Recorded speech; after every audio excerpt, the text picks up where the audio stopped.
திருமாங்கல்யம் சின்னஞ்சிறு கிளியே சீரியலை பற்றி தான் நம்ம இந்த வீடியோக்குள்ளே நம்ம பார்க்க போகிறோம். வாங்க நம்ம வீடியோக்குள்ளே போகலாம்.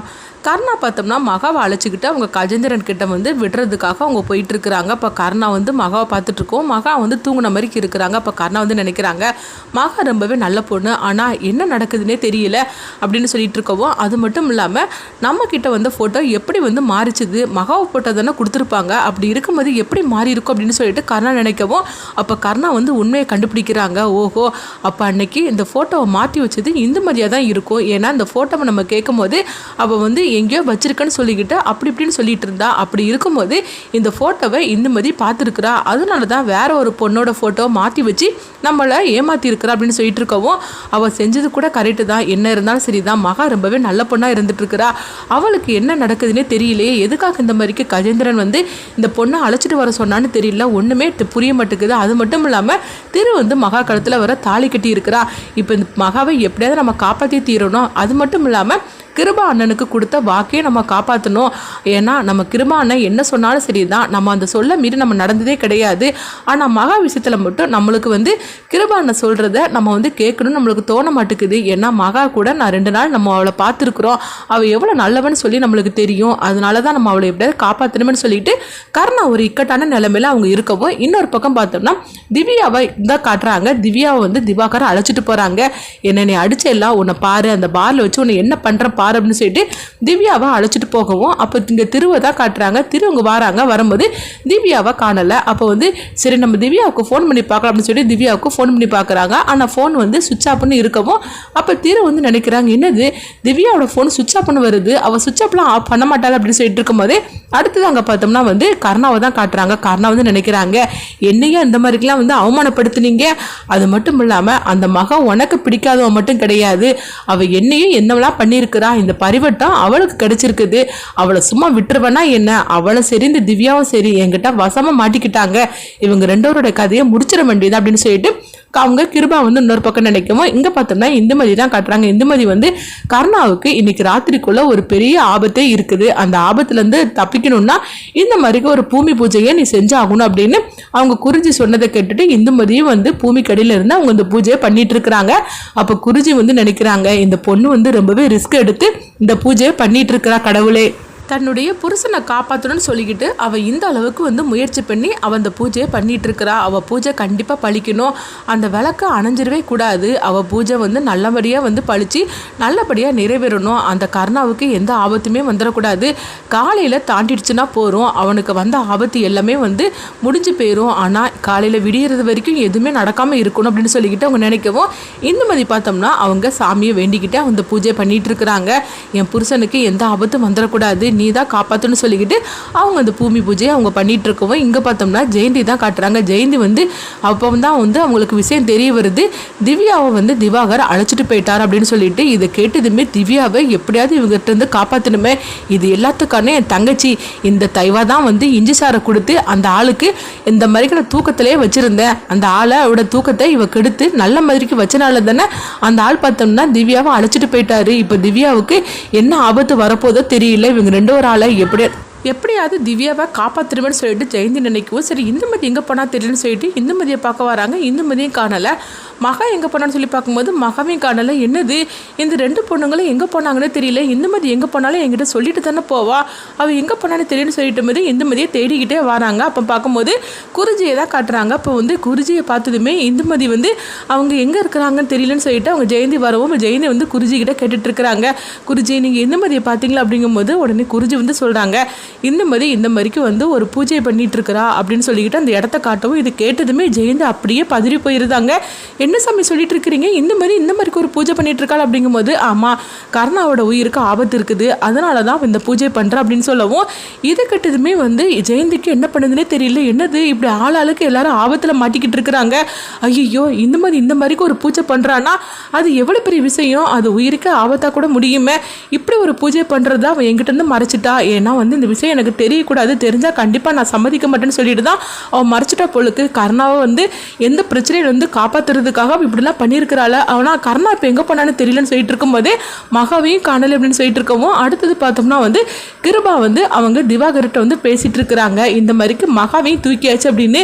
இதையும் ஜெயந்தி கேட்டுருந்தாங்க. கேட்டதுமே அவங்க அதிர்ச்சி அடைகிறாங்க. என்னது மகாவை தூக்கிட்டாங்களா அப்படின்னு சொல்லிட்டு இருக்கும்போதே ஐயோ என்ன நடக்குதுன்னு ஒன்றுமே புரிய மாட்டேங்குதே, எல்லாருமே இவங்க கிட்ட வந்து மாட்டிக்கிட்டாங்களே, இப்போ என்ன பண்ணுறதுக்கு, இந்த 3 பொண்ணுங்களையும் வந்து காப்பாற்றணுமே, இப்போ நான் யாரை வந்து ஹெல்ப் கேட்கறதுக்குன்னு தெரியும்னு சொல்லிட்டு இருக்கும்போது அடுத்ததாக பார்த்தோம்னா அங்கே திருவை தான் காட்டுறாங்க. திரு வந்து திவ்யா எங்கே போனான்னு சொல்லிட்டு தேடிக்கிட்டே வரவும் அப்போ ஜெயந்தி வந்து திருவை பார்த்துருந்தாங்க. பார்த்ததுமே திரு அப்படின்னு சொல்லும் போது உடனே திரு வந்து ஜெயந்தி கிட்ட என்னது இங்கே யாருமே காணல, மகா எங்கே போனா அப்படின்னு சொல்லி கேட்டுட்டு இருக்கவும் அப்போ வந்து ஜெயந்தி வந்து நடந்த எல்லாத்தையும் திரு கிட்ட சொல்லிட்டு இருக்கிறாங்க.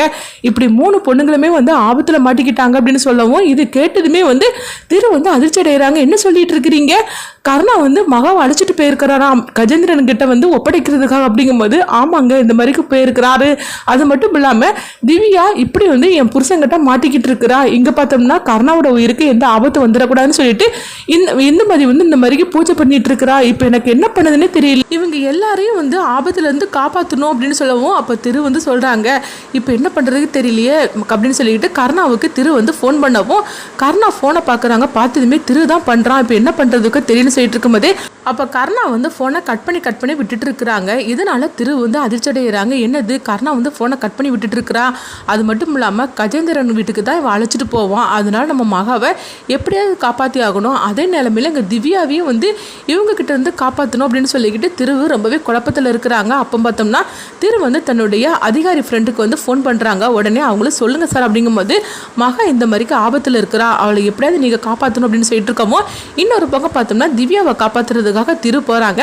அடுத்துங்க பார்த்தோம்னா வந்து அதிகாரி வந்து அவங்களும் வந்து மகாவை காப்பாற்றுறதுக்காக வந்துட்டு இருக்கும்போது இங்கே பார்த்தோம்னா கஜேந்திரனோட வீட்டுக்கு வந்து வந்துருந்தாங்க. வந்ததுமே அவங்க மகாவை காட்டவும் மகா வந்து தூக்கத்தில் இருக்கிறாங்க. அப்போ உடனே கர்ணா வந்து கஜேந்திரன் கிட்ட சொல்லிட்டு இருக்கிறாங்க, ஆமாம் மகா வந்து ரொம்ப நல்ல பொண்ணாக இருக்கிறா, அவளை எதுக்காக நீங்கள் அழைச்சிட்டு வர சொன்னீங்க அப்படிங்கும்போது இங்கே பாரு உனக்கு கொடுத்த வேலையை நீ செஞ்சுட்ட, இதோட அவ்வளோதான் முடிஞ்சு போச்சுது, இன்னுமெல்லாம் ஆக வேண்டிய வேலையை நான் பார்த்துக்கிடுவேன், என்கிட்ட நீ கேள்விலாம் கேட்டுட்டு இருக்கக்கூடாதுன்னா ஒழுங்கு மரியாதைங்கிறது கிளம்பிப்போ அப்படிங்கவும் கர்ணாவுக்கு என்ன பண்ணுதுன்னு தெரியல. இந்த ஆள் பேச்சே சரியில்லை, இந்த ஆளால் மகாவுக்கு ஆபத்து இருக்குன்னு சொல்லிட்டு இருக்கும் போதே மகா வந்து கண் முழிச்சிருந்தாங்க. கண் முழிச்சதுமே அவங்க பார்க்குறாங்க கர்ணாவையும் கஜேந்திரனையும் சேர்த்து பார்த்ததுமே மகா வந்து கர்ணாண்ணா அப்படின்னு சொல்லி கூப்பிடுறாங்க. என்னை விட்டுட்டு போயிடாதீங்க, தயவு செய்து என்னை காப்பாற்றுங்க அப்படின்னு சொல்லிட்டு இருக்கவும் உடனே கர்ணா வந்து மகா அப்படிங்கிறாங்க.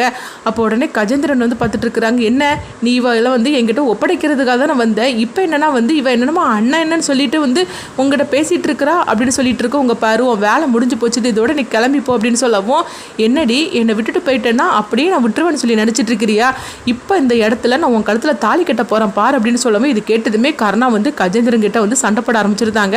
உனக்கு எவ்வளோ தைரியம் இருந்தால் இந்த மாதிரிக்கு நீ பேசியிருப்ப அப்படிங்கும்போது இங்கே பாரு அவளுக்கு எனக்கு ஒரு பழைய கணக்கு இருக்குது, நீ இதில் தலையிட்டு இருக்காது அப்படின்னு சொல்லிட்டு இருக்கவும் அப்போ கர்ணா வந்து தடுக்கிறாங்க. அப்போ கர்ணா தடுக்க வரும்போது பார்த்தோம்னா அவங்க கஜேந்திரன் ஆள்க வந்து கர்ணாவோட கதையை முடிக்கிறதுக்காக கூர்மையான ஆயத்தை எடுத்து வரவும் அப்போ கரெக்டாக வந்து அவங்க மகா வந்து குறுக்க விழுந்திருந்தாங்க. இதனால மகாவுக்கு அடிப்பட்டுருது. மகா பார்த்தோம்னா அவங்க கர்ணாவோட உயிரை அவங்க காப்பாற்றிருந்தாங்க. அதே நேரத்தில் அதிகாரி எல்லாருமே வந்துடவும் கஜேந்திரனையும் அவங்க ஆட்கள் எல்லாத்தையும் அவங்க அரெஸ்ட் பண்ணி கூட்டிகிட்டு போயிருந்தாங்க. அடுத்தது பார்த்தோம்னா கர்ணா வந்து மகாவை அழைச்சிட்டு அவங்க ஹாஸ்பிட்டலுக்கு போகிறாங்க. இங்கே பார்க்கும்போது திவ்யாவை தான் காட்டுறாங்க. திரு வந்து நேராக அவங்க அந்த இடத்துக்கு வீட்டுக்கு போயிருந்தாங்க. போனதுமே திவாகர் வந்து திவ்யாவை வந்து அசிங்கப்படுத்துறதுக்காக இருக்கவும் கரெக்டாக அங்கே திரு வந்துருந்தாங்க. வந்ததுமே திவாகரையும் அவங்க ஆட்களையும் போட்டு அடின்னு அடித்து வெளுத்து வாங்கி அவங்க திவ்யாவை காப்பாற்றி அழைச்சிட்டு வந்துருந்தாங்க. நீ யார் மேலே நீ கை வச்சிருக்கிற தெரியுமா, உன்னை சும்மா விட மாட்டேன் அப்படின்னு சொல்லிட்டு போகவும் உடனே வந்து அவங்க திவ்யா வந்து சொல்லிட்டு இருக்கிறாங்க, இவர் இப்படிலாம் விட்டுட்டு போகக்கூடாது அப்படின்னு சொல்லிக்கிட்டு அவங்க பார்த்தோம்னா அவங்க அதிகாரிக்கு ஃபோன் பண்ணி அவரை திவாகரை வந்து அரெஸ்ட் பண்ண வச்சிருந்தாங்க. திவாகரையும் அரெஸ்ட் பண்ணி கூட்டிட்டு போகிற விஷயம் வந்து கிருபாவுக்கு தெரிய வருது. இது தெரிஞ்சதுமே அவங்க அதிர்ச்சி அடைகிறாங்க. அடுத்தவங்க பார்த்தோம்னா வந்து திரு வந்து அவங்க அதிகாரிக்கு ஃபோன் பண்ணும்போது அப்போ அதிகாரி வந்து சொல்கிறாங்க, இந்த மாதிரிக்கு மகாவுக்கு அடிபட்டுருச்சுது, அதனால வந்து கர்ணா தான் வந்து காப்பாற்றி ஹாஸ்பிட்டலுக்கு அழைச்சிட்டு போனார் அப்படிங்கவும் இது கேட்டதுமே திரு வந்து திவ்யா கிட்ட நடந்த விஷயத்த சொல்றாங்க. இது கிட்டதுமே திவ்யாவும் திருவும் வந்து ஓடோடி பார்க்க போறாங்க. அடுத்தங்க பார்த்தோம்னா காலையில விடிஞ்சிருது. அப்ப இந்த மாதிரியே வந்து அவங்க உள்ள இருக்கும் குறிஞ்சி வந்து அந்த மேலே பலகையெல்லாம் போட்டு மூடி இருக்கிறாங்களா, அந்த பலகையெல்லாம் எடுத்துகிட்டு பார்க்குறாங்க. அதாவது உள்ளே என்ன நடந்திருக்குதோ தெரியலன்னு சொல்லிட்டு அவங்க அந்த பலகை எடுத்து பார்க்கும்போது விளக்கு வந்து எரிஞ்சிக்கிட்டு இருக்குது. அதே நேரத்தில் இந்துமதி வந்து உட்கார்ந்த நிலைமையிலேயே அவங்க சாமியை வேண்டிக்கிட்டு கும்பிட்டுட்டு இருக்கிற மாதிரிக்கு இருக்கிறாங்க. இதை பார்த்ததுமே குறிஞ்சி வந்து சந்தோஷப்பட ஆரம்பிச்சிருந்தாங்க.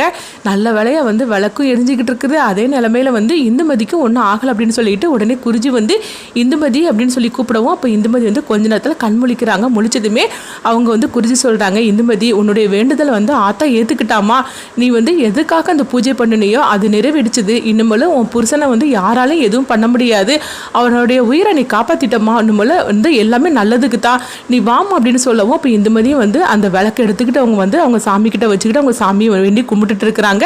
அப்போ உடனே குறிஞ்சி சொல்கிறாங்க, உன்னுடைய வேண்டுதல் எல்லாமே நல்ல மாதிரிக்கு நடந்துருச்சுமா, இன்னுமேல் நீ கவலைப்பட வேண்டாம் அப்படிங்கிறாங்க. அடுத்தது பார்த்தோம்னா கவிதாவும் கிருபாவும் வந்து என்னெல்லாம் பண்ண போகிறாங்க. கவிதா வந்து நம்ம நினச்சது நடக்காமல் போச்சுன்னு சொல்லிக்கிட்டு இருக்கிறாங்க. அதே நிலைமையில் எங்கே பார்த்தோம்னா வந்து திவ்யாவும் அவங்க திருவும் வந்து மகாவை பார்க்கறதுக்காக போகும்போது மகா இருக்கிற நிலைமையை பார்த்ததுமே திரு அப்படியே கண்கலங்க ஆரம்பிச்சிருந்தாங்க. திவ்யாவும் ஓடோடி போய் மகா உனக்கு என்னமா ஆச்சு அப்படின்னு சொல்லி கேட்டுட்டு இருக்கவும் அப்போ திரு வந்து மகாவே பார்த்துட்டு இருக்கிறாங்க. திருவுக்கு வந்து மகா மேலே ஒரு நல்ல அபிப்பிராயம் ஏற்படுமா, அடுத்தது என்ன நடக்க போகுதுங்கிறத வெயிட் பண்ணி பார்க்கலாம்.